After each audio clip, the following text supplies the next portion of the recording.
Welcome to the Socialize Strategy, your favorite social media podcast of the week, right?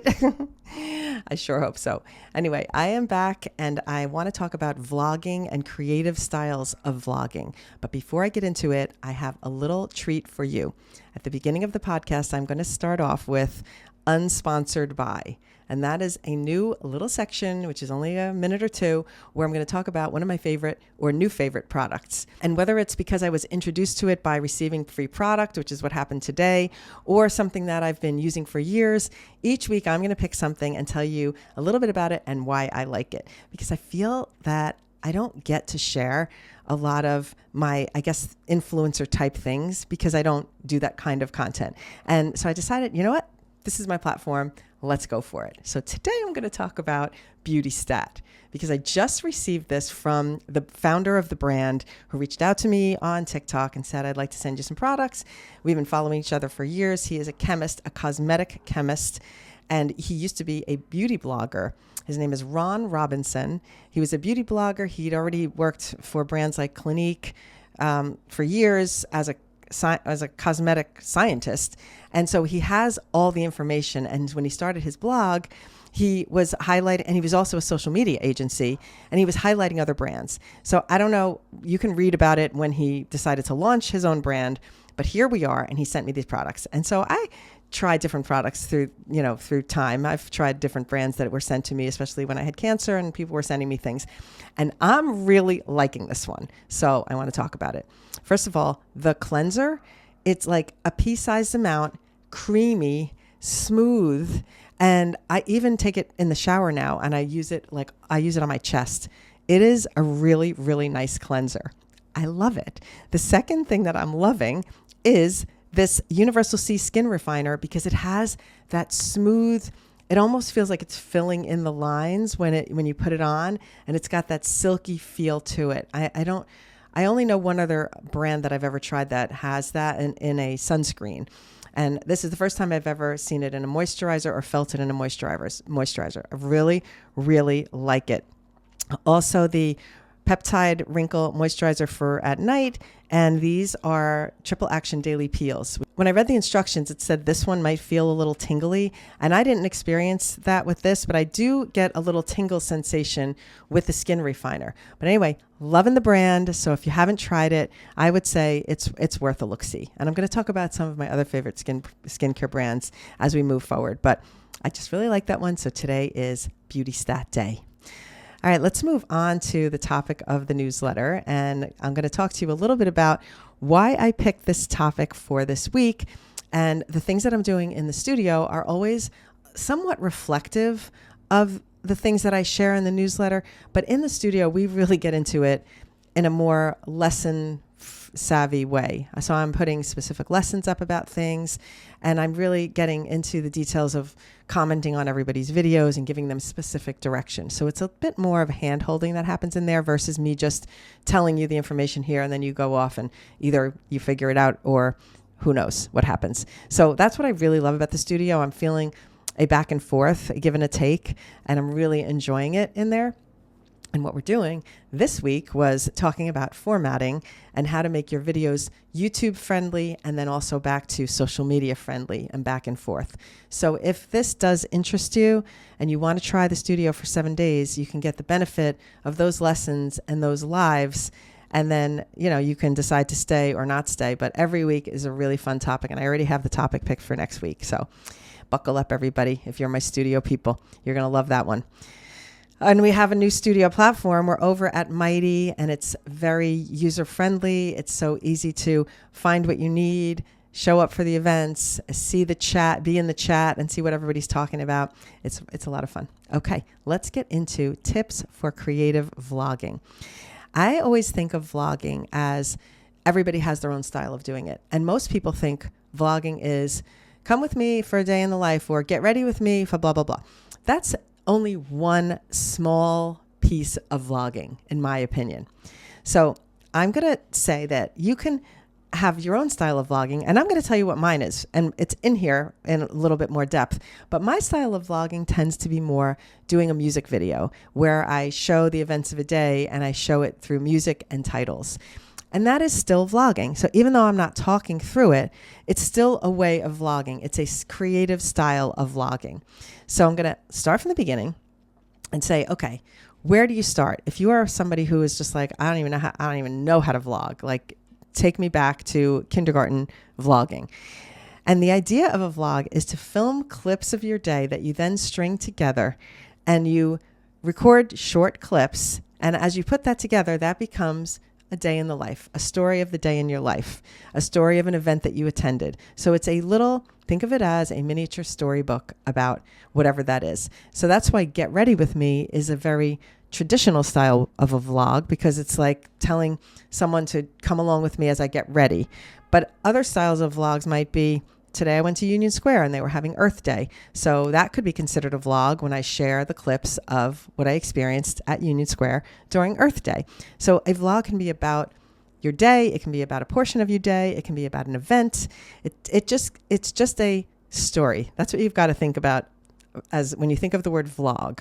So that way you don't get caught up in, it has to be me filming all day long to create a vlog. And that seems a little daunting sometimes to people, because they know they're going to get involved in the thing that they're doing and they're going to forget to film the clips.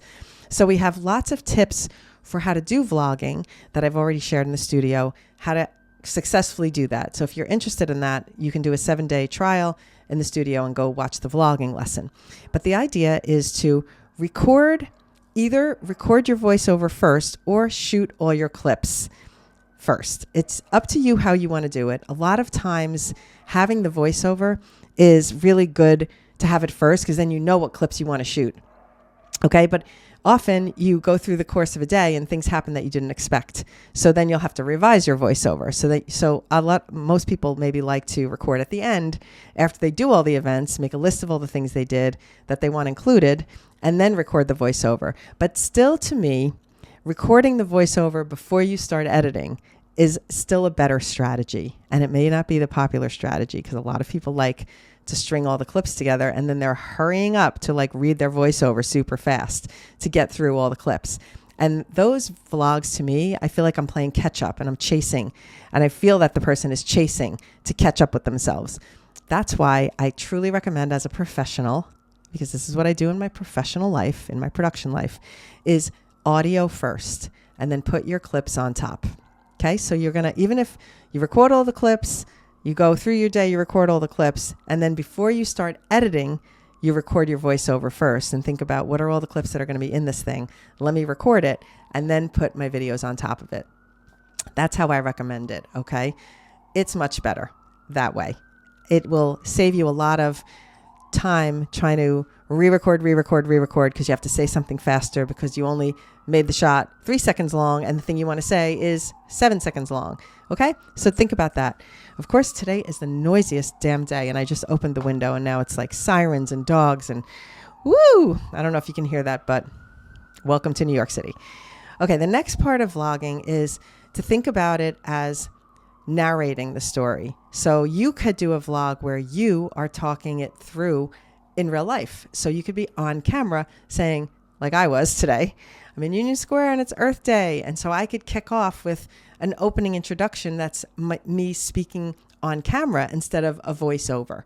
And then I could do that through the course of the day. Each time I go to something different, or, oh my God, the trees are blooming, it's beautiful. So I could use my voice to narrate the vlog live, like on camera. And then when I'm saying a line like, it's a beautiful day in the park and it's Earth Day and there's going to be celebration, instead of staying on my face the whole time, it could be a little bit of my face, and then I can use overlays and cover it up with some of the other scenes that I shoot.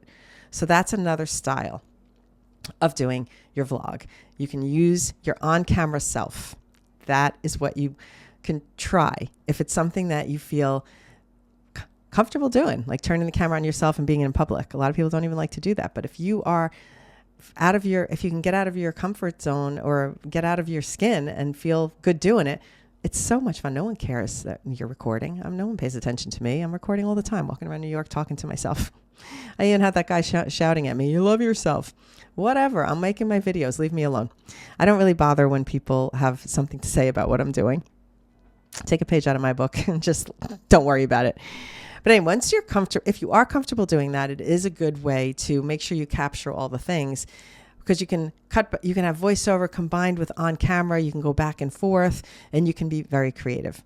So there are so many other ways to get creative on your vlogs, other than just saying, okay, I'm going to talk through it. You can decide, like I said first, I'm just going to put a music track. And the music track's going to tell the story, because there could be a music that you pick that really almost speaks the words of what you're doing. If it's something like, it's a beautiful day, then I got nothing to do, whatever the heck the lyrics of that song are. But you would pick a song where the song speaks to the day, and then you really don't have to even narrate. You can just put titles on saying what the things are. So that's a nice, if you're intimidated by the speaking part, if you're intimidated even by the voiceover part, or you don't want to have to be worried about timing, you could just make a music video. You string some shots together, 2 seconds, 3 seconds, 2 seconds, 3 seconds, 4 seconds, and just kind of vary it up, and then throw music on top of it and see what happens. That is my favorite way to make a vlog, and I usually do that when I'm in a rush. That is the way to do it when you're in a hurry. But once you get comfortable doing vlogs, you can power them out. You can do a series. There's a lot of useful tools in vlogging that can be used to keep your content flowing. And you can have a playlist of certain types of vlogs. If you are a person who does skincare and you do a bunch of vlogs, you can have your skincare vlogs, and then you can have your activity vlogs. So you really can, if you're a person who loves doing it, I say, lean into it, because we should always do the content we like doing the most. That's what will make sure that you're going to be consistent. Whenever you're doing something that you love, you'll tend to want to do it more. So it becomes a lot easier to be consistent. Okay, now there's so many other creative ways to work with vlogs. So I want to talk about some of them that I have shared inside the studio, some of them that I have done myself, and some ideas that I thought of when I was about to record this. And I'm like, I'm going to share some of these ideas, and then I might actually make them into lessons in the studio. But number one has already been a lesson in the studio, and that is looping. To loop your vlog so that when someone's watching, they don't even know that it ended and it started over again. And the way to do that is to vlog your thing, and then the last line, put it at the beginning, and don't repeat it. A lot of people go, it's repeating a line at the end and the beginning. No, it's not. It's not repeating a line. You're not taking the end and then saying it again at the beginning, because then that's like repetitive and no one's going to stick around for that. Don't do that. You want to take the ending line off and put it at the beginning, so it starts with the end.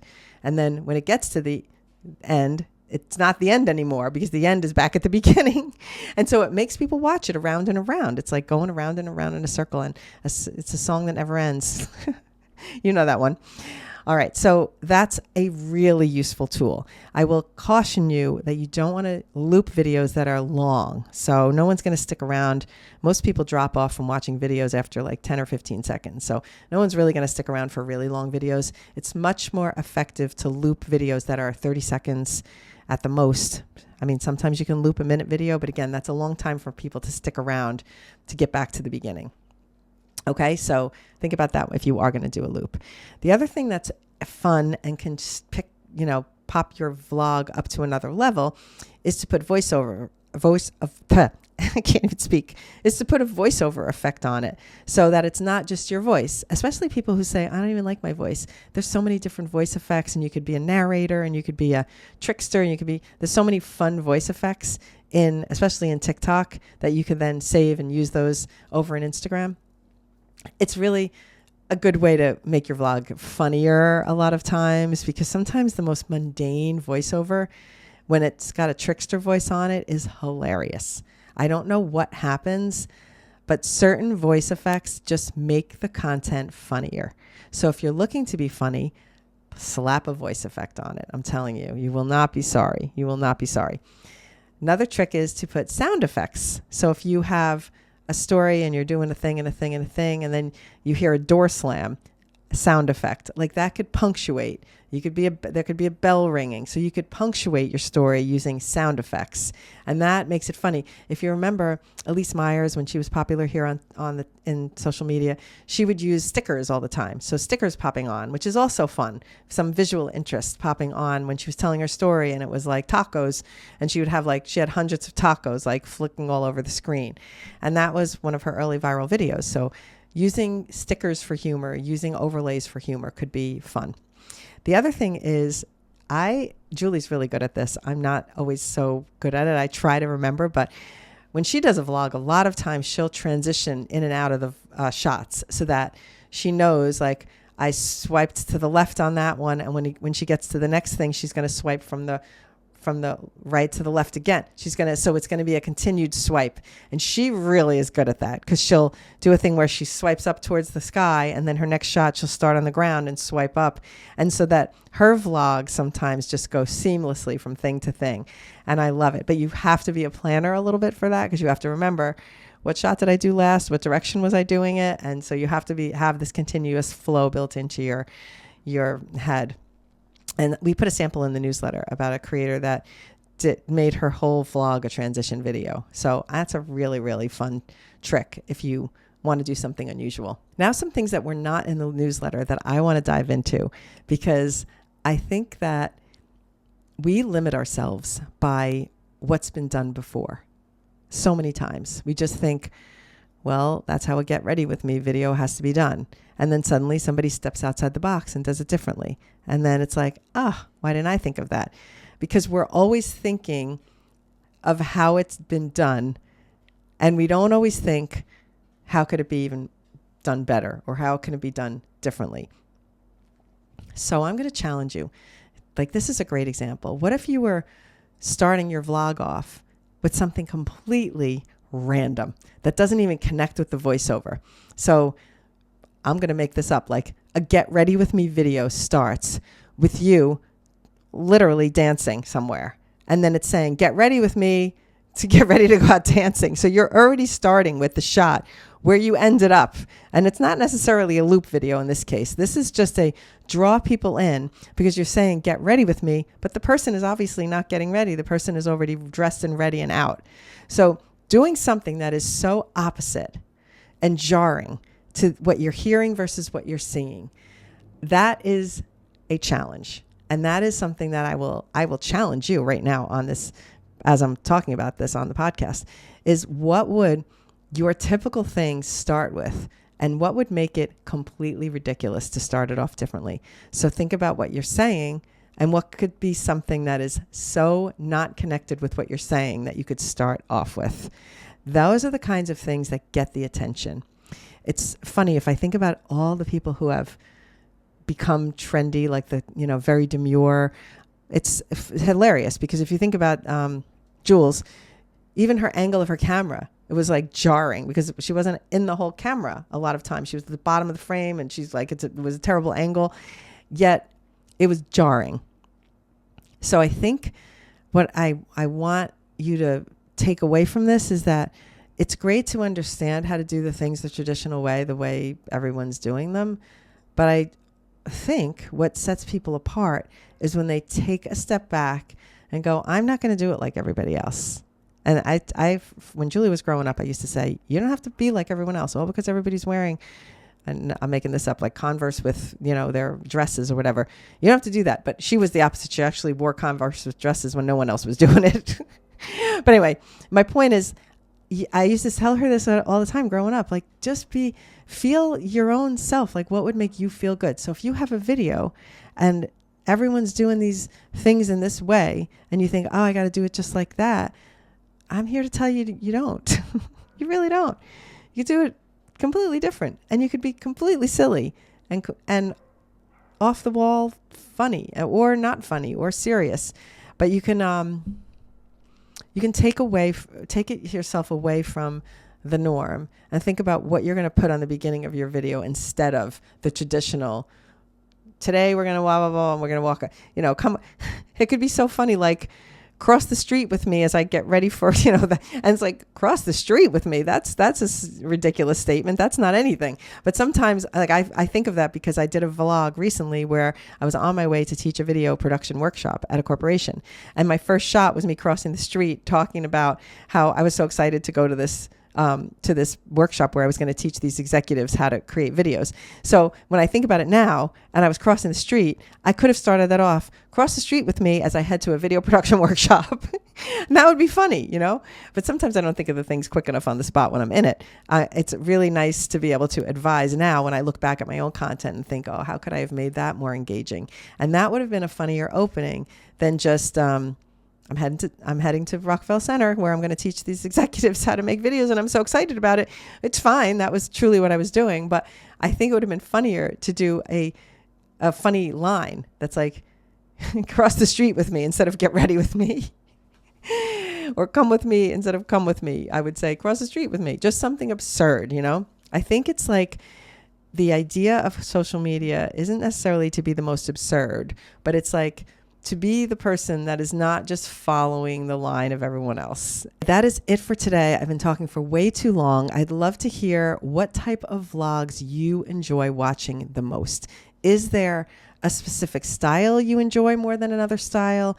Do you like fast cutting vlogs? Do you like slower paced vlogs?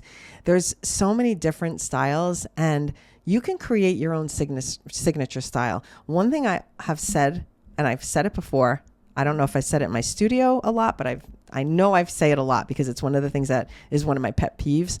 But people that speed up their footage so much and it's like frenetic, that's not a pleasant vlog to watch. If you're like zooming, it's almost like frenetic energy, unless somebody's really like going nuts and they want to feel like a need for speed. Maybe that's appealing, but your vlog doesn't have to be this frenetic energy of fitting everything in. Like if you walked 3 blocks, you don't have to speed up 3 blocks worth of you walking to fit it into 3 seconds. Okay. You can do 1 clip of 2 seconds and 1 clip of getting to the next block. Like you can skip the whole middle section, a little bit of walking, cut out all this, the rest of the walking. So you can tighten up your videos without speeding them up to cram it all in.